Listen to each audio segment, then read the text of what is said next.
In this slide, we're going to describe a type of chemical bond called covalent bond.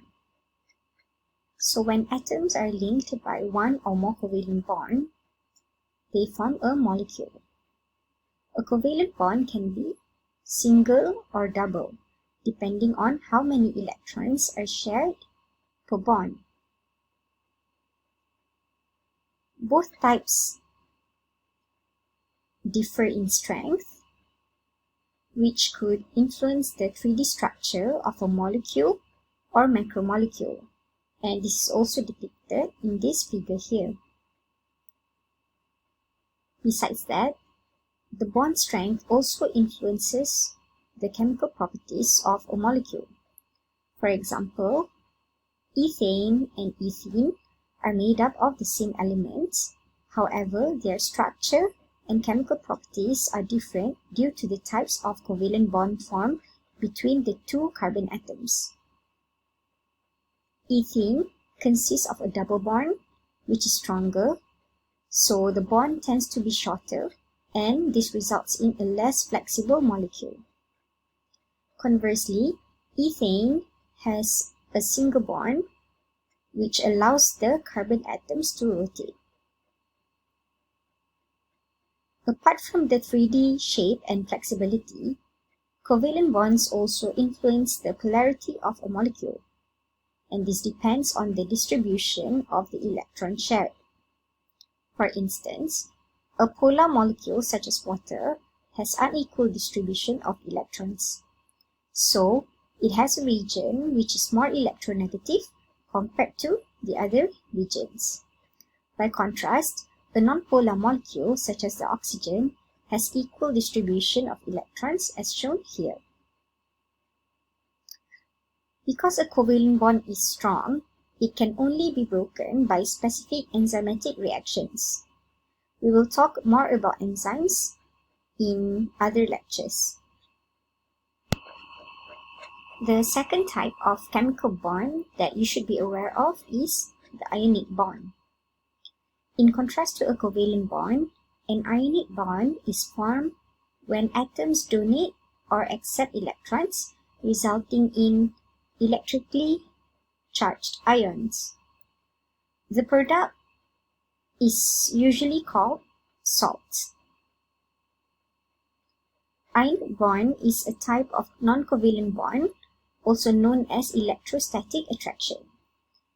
It is an example of a strong electrostatic attraction because the oppositely charged ions are strongly attracted to each other.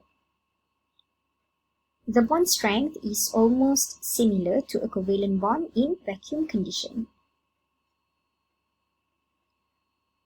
However, ionic bonds are weaker than covalent bonds in an aqueous environment because ions can also interact with polar water molecules, which have oppositely charged regions as shown in this bottom figure here.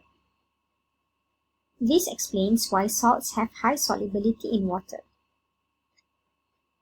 The top figure shows sodium chloride as an example to show how an ionic bond is formed.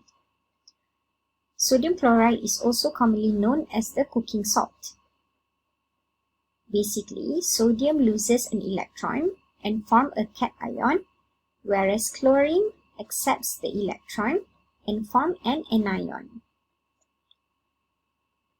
At room temperature, sodium chloride has a solid form, however, it easily dissolves in water. We have discussed the intrinsic chemical properties of molecules or salts in previous slides. In this current slide, we will discuss the chemistry between different molecules in cells, which involves non-covalent interactions or attractions. There are 4 types altogether, which include ionic bond, hydrogen bond, hydrophobic force, and van der Waals attractions. Unlike covalent bonds, each of them is easily broken by random thermal motions. However, when two molecules interact, As shown in this figure, more than one non-covalent attractions can take place, and this will increase the strength of the interaction between these two molecules. Despite this interaction by non-covalent attractions is transient, meaning that these two molecules can detach and come into contact again continuously. So it is an on and off process. Importantly, the specificity of the interaction between two molecules via non-covalent attractions is greatly increased when the 3D structure of the two molecules are compatible, as this allows for the formation of more non-covalent attractions. Some common examples to describe this non-covalent interaction between molecules in cells are listed down here. The first one is the water molecules, which interact with each other due to their polarity. This weak electrostatic attraction is called hydrogen bond, which forms due to the oppositely charged regions in different water molecules. This is depicted in this second figure. Next, there are also hydrophobic molecules found in cells. This property is attributed to their equal sharing of electron, which makes them non-polar. Non-polar molecules do not interact with other polar molecules such as water, so they tend to repel water and interact with each other instead, as shown in this bottom figure.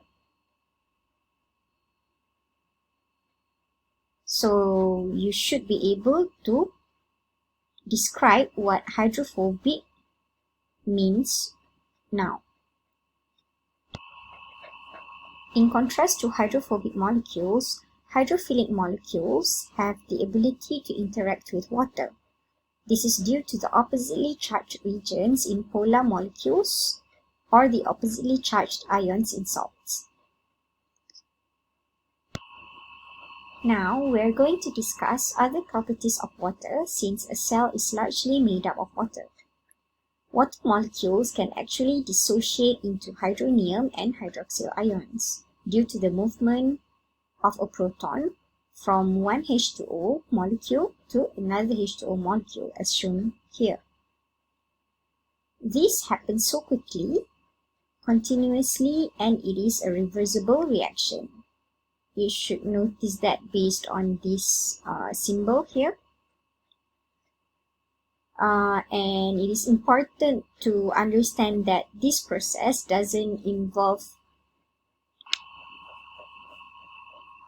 only two specific water molecules, but rather the reaction can occur between any water molecules.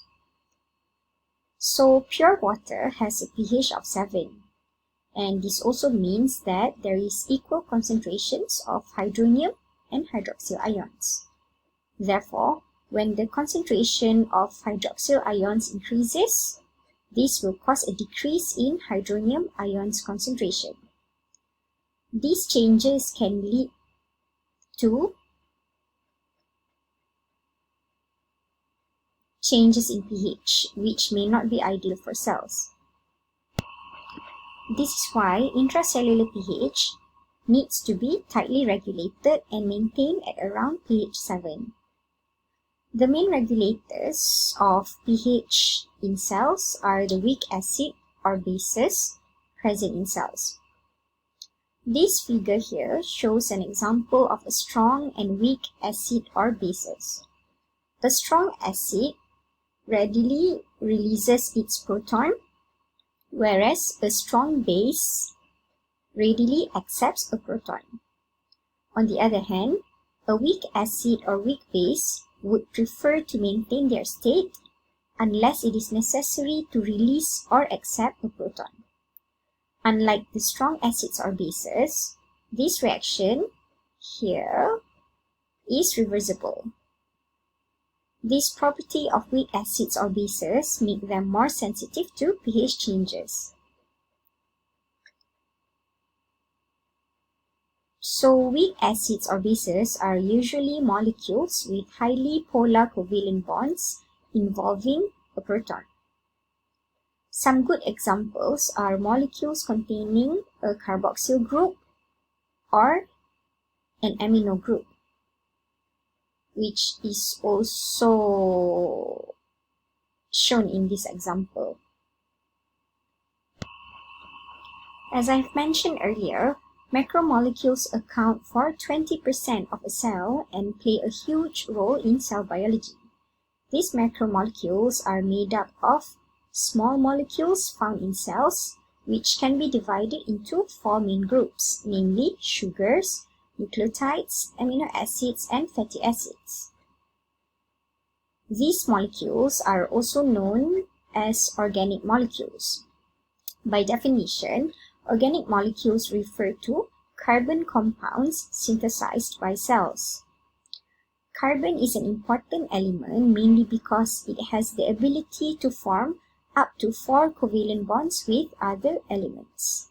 In fact, one carbon atom can form a really stable covalent bond with other carbon atoms to form rings and chains, which are structures important in complex molecules in cells. The organic small molecules can act as monomers that can be covalently linked to each other to form a polymer or the macromolecules, namely polysaccharides, lipids, proteins, and nucleic acids, depending on the monomer or subunit. The process of joining the monomers is called condensation, where a water molecule is released, and on the other hand, the covalent bond between these monomers can be broken by a process called hydrolysis. Both these processes involve specific sequential chemical reactions